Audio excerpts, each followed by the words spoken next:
Hello everyone, I am Elisa with EECC Travels and today we are talking about Disney Cruise Line.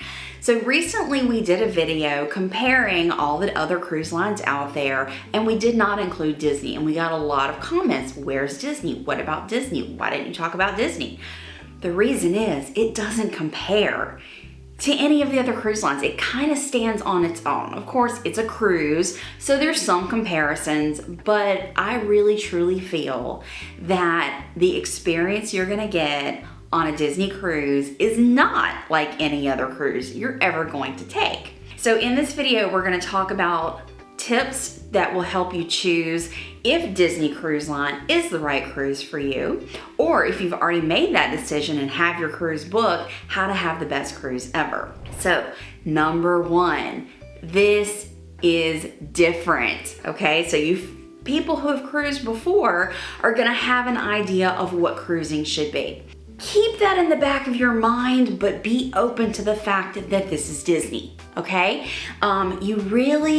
You don't necessarily have to be a big Disney fan. Hello, I am, obviously. But you have to have an appreciation or understanding of Disney to really appreciate and understand the cruise and have the best time. All that to say is, you're gonna have a lot of characters. You're gonna have a lot of theming. You're gonna have a lot of people wearing Mickey ears all around the ship. Things that you're not gonna see on your typical cruise. So go into it understanding that you're not just going on a cruise. You're going on a Disney cruise. A Disney cruise, okay? So have different expectations for it. And go in saying, I'm gonna meet characters, and I'm gonna do this, and I'm gonna do that, and I'm gonna have a different experience. So people often ask, well, is it worth the money? Why am I paying so much more for a Disney cruise than another cruise line? I can go on 2 cruises for what it costs me on a Disney cruise. And sometimes that's true, and sometimes it's not.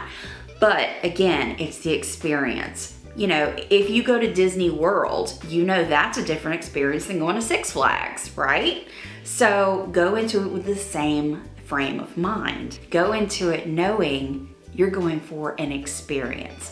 So not only are you getting, so let's talk about value a little bit in this. Not only are you getting the traditional cruising, you're getting a ship, you're getting your food included, you're getting entertainment included, you're getting ports.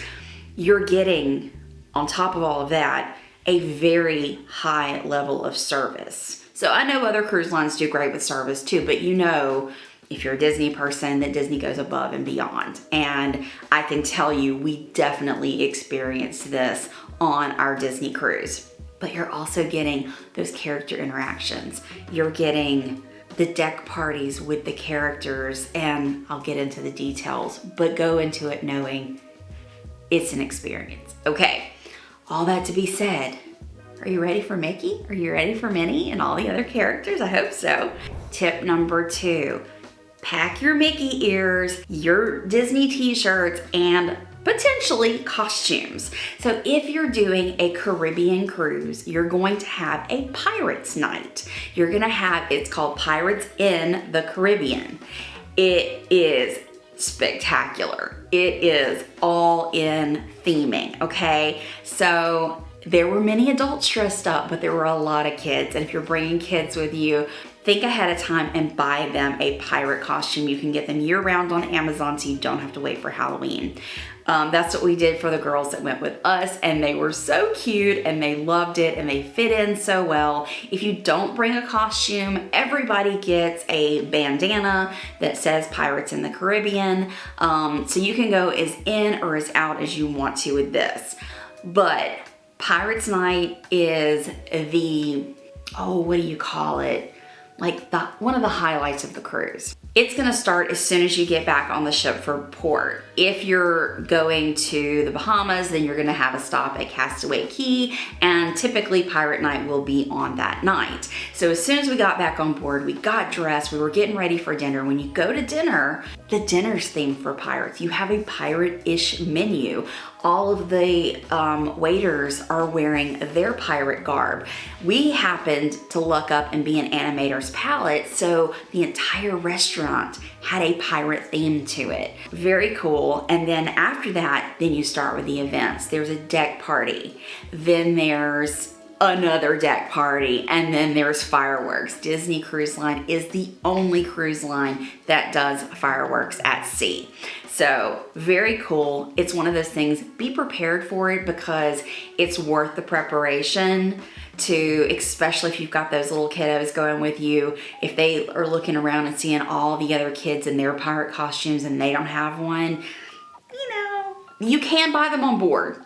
They're really expensive on board. So anyway, but just everyday, you know, theming. I am a Mickey fan, I'm a Disney fan, so I have lots of Disney themed t-shirts. That's what I packed. I have lots of ears. That's what I packed.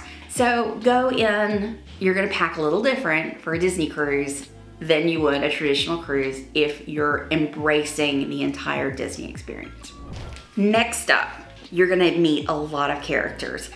You're gonna get your picture taken with the characters. There's gonna be a professional photographer, so you can pay for those photos, or you can take them with your phone. But the coolest thing is having the characters sign something. And you can go and do a lot of different things. We have in the past, but our favorite thing right now is a photo frame. So you can buy these photo frames on Amazon. These are an 8x10 frame that holds a 5x7 picture. So what's this blue line, you ask me? This is to take into consideration where the frame is going to go. So that way the characters sign within the area that's gonna be seen in the frame. We got quite a few signatures. What I did also on Amazon is I bought a pack of multicolored Sharpies, and you want new Sharpies for this because you want that clean point to get the right signature. Obviously, we didn't get this filled up. So what happens if you don't get it filled up? Well, if your kids are watching this, plug their ears. You can send it to Disney, AKA look up how the signatures are made online, practice, and fill them in. But as far as the kids know, you sent it to Disney and they pixie dusted it and sent it back to you. But this was a really cute idea. I saw people getting t-shirts signed, getting pillowcases signed. You can, of course, get the traditional signature book. The problem with that is we have done that and they're sitting in that closet. You can't see them. You have to like go, oh, I think I want to look at Disney signatures, and go dig out the book and look at them. Where this, you can see every day. We did this also on our Disney World trip in January. And this is the finished product. So it comes out so cute. So we've got all the signatures. We took our, in this case, picture of our family in front of the castle, but for a Disney cruise, obviously you're going to use one of the photos from that experience. Let your child pick their favorite character, and that's the one you frame. Of course, you can get multiple ones signed. We had two little girls, so we got two signed. So they each have their own frame, but love this idea. Tip number 4, decorate your door, okay? You can get magnets. There are lots of different sites out there where you can order these custom made. I will leave a link down in the description to the company that made these particular magnets, but this is really fun. And when you walk down the halls, you'll see all of the different doors that are decorated. Some make them themselves, some have these types of custom magnets made, but it's just really cool to walk down and see all the different decorations. Other cruise lines do have some form of decorations sometimes, and it's usually something very simple like this, or a very simple decoration, where on Disney, they go all out. I mean, sometimes every inch of the door is covered, and then there are fish extenders. I'm not gonna get into fish extenders. That's not something that we have done. It's not something that's necessary in my opinion. So if you're interested in fish extenders, this is not the video for that. There's plenty of those out there. But I do highly recommend decorating your door. The next tip is to book early. So if you book your cruise early, then as certain things open up, you want to be ready to book those. Excursions, events on the ships, spa treatments, specialty dining, everything can fill up very quickly. The one thing that I wanted was the Royal Experience. So this is where it's a like private event. You have to sign up for it. It's limited to a certain number of people, and you get those meet and greets with the princesses. I didn't get it. I was up early the morning that it opened, and I still didn't get it. So be prepared for that. Find out the exact moment that's gonna open, and be ready and get that book if it's something that you want, because I never told the girls so they don't know they missed out on something, but I know. And I know that especially girls wanting to meet the princesses, that would have been a great experience that we missed out on. So it is limited. They do it once every day on the ships. It's something that I did want and didn't get. So learn from my mistake. If there's something you really, really want, I even had an alarm set and I still didn't get it. Be up very early. Be prepared the moment that it opens to grab what you want. Okay, let's talk about technology for a little bit. Everything to do with your Disney cruise is going to be on the Navigator app. Download the app before you go on your cruise. Get familiar with the app. There's this really cute little countdown before you get on the ship. But then once you're on board and you log on to the ship's Wi-Fi, that's where everything is. We're gonna get into rotational dining in a minute, but that's where you're gonna know where you're eating at night, because you don't know ahead of time which dining rooms you're going in. All of the events, all of the characters. So we just talked about the character meet and greets. If there's a specific character, you can go look through all of the character meet and greets for your entire cruise. You can heart the ones you want, so you'll get little reminders 15 minutes before. So the app is great, lots of great information, but it is necessary. So if you're thinking you're gonna get on this cruise and throw your phone away, it ain't happening. You have to have the app to do anything on this Disney cruise. So be prepared for that. Let's talk about drinks for a second. This is something that is also very different about any other cruise line, and it is their drink policy. Number one, soda is free. Yes, I am a big soda drinker. I don't drink coffee. That's my caffeine. So they have soda machines in cabanas, which is their buffet, and on Lido deck that you can go get a cup and fill it up to your little heart's content. All day long, anytime you want, free soda. I like that. Second thing is there is no adult drink package. So if you want alcoholic beverages, you are gonna pay for them per drink. But you can bring wine or beer on board. That is different. Not only can you bring wine or beer on board, not just on embarkation day, which most cruise lines will allow you to bring wine on board, you can bring it on in every single port. Yep. So if you're a beer drinker, you can bring a 6-pack of beer per person on board in each port. So embarkation day, if you stop in Nassau, wherever, you can grab some beer, bring it on board, and drink it anywhere you want. That is very different. Next up, let's talk about cabins. You need to pick the right cabin for you and or your family, okay? There are, just like any other cruise line, there are interior cabins, ocean view cabins, balcony, or as they call them, veranda cabins, and concierge, which is the suites. I have 2 Disney cruise experiences. About 4 years ago, Jason and I, just 2 adults, did a last minute Disney cruise. I'm a travel agent, got a good travel agent rate, jumped on it. We had an interior cabin. It was fantastic. It was set up on the inside just like a balcony. It had the bed, it had the sofa, it had a little curtain that separated it, and it was a deluxe, so it had the split bathroom. I think this is fantastic about what Disney Cruise Line does is they have these split bathroom plans. So any cabin that says deluxe is not gonna have just a single bathroom, it's gonna have a split. So one side of the bathroom is a tub and shower, great for the little kiddos having a bathtub, and a sink. On the other side is a sink and a toilet. So 2 people can be getting ready at the same time. This came in handy, especially with 4 people in a cabin. Also, just a little tip about packing. Disney has great bath products. So shampoo, conditioner, body wash, it's great, it's high quality, it's in your bathroom, so that's less that you need to pack for your Disney cruise. Another thing that I thought was fantastic is that the cabin steward comes in every morning and takes your beds on the sofa and the pull-down bunk and puts them back like they were. So when you come in from a port day and you walk back into your cabin, you have a sofa. You don't see the top bunk. It's all made up. Every other cruise we've been on where there was a third or fourth guest in that cabin, they stayed made up into beds. So you lost that sofa area. And then you go to dinner at night, you come back and voila, your beds are made, little chocolates on your pillows.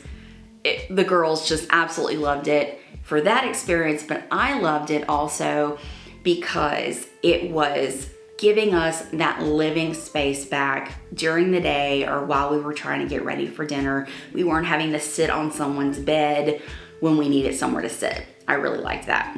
The kids clubs are incredible, okay? Literally some of the best kids programming I have ever seen at sea. We took the kids in there on the first day and us adults could walk through with them, play with them, check out the kids club, know what they were going to be doing for the duration of the cruise. We could go into the kids club, which is the Oceaneers Club, the Oceaneers Lab. Also, you can see the nursery, you can see the teen clubs. So you can go check all this out on the first day. Whether you have kids or not, you could be like me and likes to film everything, and I like to walk through and look at the kids clubs. You can do that on embarkation day. You will not be allowed in the kids club beyond that. Also, the kids are not allowed to bring cameras in because the girls thought it would be really fun to bring in a camera and film, vlog their experience in the kids club, and they were not allowed to. They had to give us the camera as we checked them in. But the theming in the kids club is fabulous, obviously Disney, but the programming that they do, and there's programming all day long and all night until midnight. Yes, your kids can play until midnight and you can go enjoy a night as an adult if you would like to.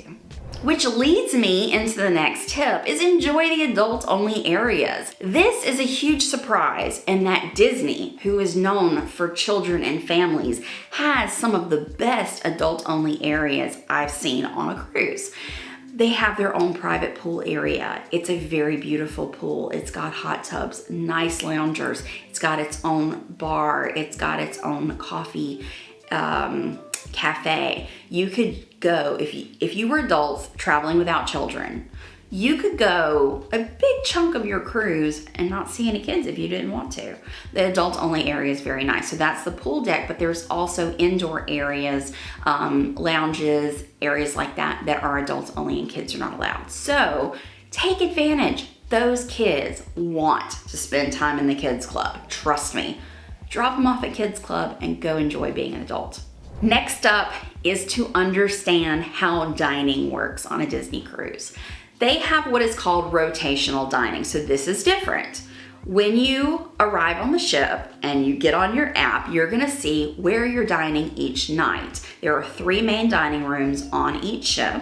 There are 2 dining times, so there is no open seating. So you either have early dining or late dining. There's also an early show and a late show, so you can coordinate what your plans are. Each day, you will go to your assigned dining room, and they will have a theme in that dining room, and you will have your wait staff. The cool thing is your wait staff will travel with you from one dining room to another. So they will know what you like, they will know what your drink order is, they'll know what your kids like, and by the second night and definitely the third night, you don't even have to ask for a drink, and they're bringing it to you automatically. They know that that kid only eats macaroni and cheese, so don't even bother looking at the rest of the menu, just bring them some mac and cheese. That's what's great about how the Disney dining works. So if you have a night where you're not really wanting to go into the dining room, you have 2 options. You can eat on the Lido deck by the pool. Here you're going to get options like burgers, hot dogs, chicken sandwiches, chicken nuggets, or chicken strips, pizza, things like that. And of course fries. The fries are really good, by the way. So you have that option. Other than that, it's room service. So they really, really want that main dining room experience, but you can get away with it if you don't want to. Just realize your options are going to be limited. So the next tip is skip the main dining room one night. I know, I just said you're not gonna have a lot of options, but let me tell you why it is worth it. Take a night, skip the main dining room, skip all of the indoor events, and go to the pool. Your kids will appreciate it, okay? Why? The pool deck is very, very busy during the day, especially on a sea day. And in port days, you're in port all day, so you're not really getting to enjoy the pool. The pools are great. I love, love, love that they have funnel vision. That is a giant movie screen that has movies playing all the time. Literally, one movie stops, there's a little pause, and another movie starts. So there's always a movie to watch if there's not a deck party going on by the pool. There's also the water slide. So if you're on one of the newer ships, this is the Dream, the Fantasy, and the Wish, you're gonna have the Aqueduct. The Aqueduct is so much fun. It's not just a water slide. Water slides go down. No, this is a water coaster. So it pushes you up, it pushes you down, you go around, you literally go all the way around the Lido deck. During the day, especially on a sea day, you can see lines up to 45 minutes for a 20, 30-second slide, okay? But at night, everybody's busy at dinner and doing the indoor activities, and the pool deck is virtually empty, maybe 100 people, maybe a few more, but not many. And that line for the Aqueduct is virtually non-existent. It's literally, by the time you climb up the stairs, there's 2 or 3 people ahead of you and down you go. So we did this, the girls loved it, absolutely loved it, because they got to ride over and over and over again. And at the end of the cruise, when I said, what was your favorite thing about this Disney cruise? Guess what it was? It was the Aqueduct. Seriously, the Aqueduct. So take advantage of that. Yes, you're going to have theme park food for dinner, but it's worth it. And actually, it's not bad. I mean, they had really good burgers, and it's the same chicken strips that you get at Disney World. So if you like those, you know, really not bad food. Pizza's not bad either. So it's worth it to have a different type of food experience, to have that really, really fun night with low crowds at the pool. And to me, I personally really enjoy a pool at night because you're not dealing with the sun, so you don't have to worry about a sunburn. You're not dealing with the heavy crowds, and you can just sit and chill and enjoy the pool deck. My last tip is going to be, don't miss the shows. Disney puts on fabulous theater productions. Probably some of the best I've ever seen, for a couple reasons. Number one, these are Broadway quality shows. It's Disney. They don't skimp on the theming, the decor on the stage. It's immaculate. They don't skimp on dancers. We're talking the best of the best on cruise lines are on these Disney cruises. And Disney has such a hardcore following. If a really talented dancer has the opportunity to work for Disney versus another cruise line, guess who they're gonna work for? They're going to Disney. So the shows were great, the dancers were great, the special effects were great. The fact that they could transform a stage from one scene to another was just mind-blowing. So don't miss those shows. And you're thinking, well, Lisa, you just said skip a night indoors to stay outside. What we did that day is it was a sea day, and they have on sea days a theater production in the afternoon. So we went and saw Beauty and the Beast in the afternoon around 1 o'clock, and then that evening we skipped dinner, we enjoyed our pool time. So that's my suggestions. That's all I've got for Disney Cruise Line. I hope that this gave you some good tips. I hope that if you're not already booked for a Disney cruise, that you will consider one. And if you are booked for a Disney cruise, that these tips will help you have the best cruise ever. If you're new to our channel, please hit that subscribe button and the notification bell. If you liked this video, please give it a big thumbs up. And until next time, happy cruising. Bye.